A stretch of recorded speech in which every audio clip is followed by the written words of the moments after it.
Dance dance आणि dance dance with दीक्षा. आता सगळेच नाचणार.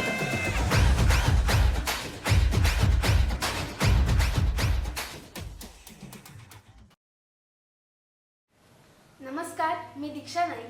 डान्स विथ दीक्षा या कार्यक्रमाच्या 8व्या एपिसोडमध्ये मी तुमचं मनापासून स्वागत करते. आजच्या एपिसोडमध्ये मी तुम्हाला डान्स विषयी थोडीशी माहिती सांगणार आहे. डान्स म्हटल्यावर सगळ्यांच्या मनात प्रश्न येतो की डान्स नक्की करायचा कसा, तर ते मी तुम्हाला आता थोडक्या शब्दात सांगणार आहे. सर्वात पहिलं डान्स करण्यासाठी तुम्हाला एका चांगल्या गुरुची गरज आहे. त्यांच्याकडून तुम्हाला बेसिक स्टेप्स म्हणजे नमस्कार, एरोबिक्स आणि चांगले चांगले डान्सेस शिकण्याची गरज आहे. त्यातून तुम्ही अजून चांगला डान्स करू शकता.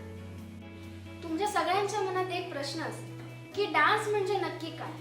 डान्स म्हणजे अर्थ, भावना आणि अंगसंचलन या तीनही मिळून जे बनतं त्याला डान्स म्हणतात. तुम्हाला समजलंच असेल की डान्स म्हणजे नक्की काय. तर डान्सची एक देवता आहे, ती म्हणजे आहे नटराज.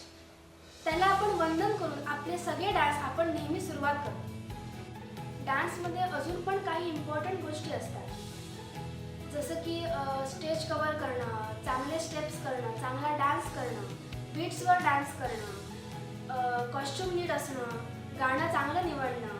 हे पण अजून इम्पॉर्टंट गोष्टी आहेत जेणेकरून तुम्ही अजून चांगला डान्स करू शकता. डान्समध्ये अजून एक इम्पॉर्टंट गोष्ट आहे, ती म्हणजे एक्सप्रेशन. एक्सप्रेशन शिवाय डान्स हा अपुरा आहे आणि ते एक्सप्रेशन नीट दिसण्यासाठी तुम्हाला चांगला मेकअप करावा लागेल. आणि तुम्ही मेकअप चांगला करून तुम्ही तुमचे एक्सप्रेशन्स प्रेक्षकांसमोर पोहोचवू शकता.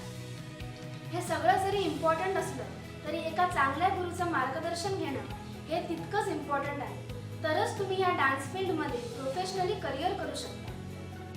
कसा वाटला मग डान्स विथ दीक्षाचा 8वा एपिसोड? छान वाटला ना? आता वाट पहा 9व्या एपिसोडची. तोपर्यंत मी दीक्षा नाईक डान्स विथ दीक्षा या कार्यक्रमातून आपली रजा घेते. धन्यवाद.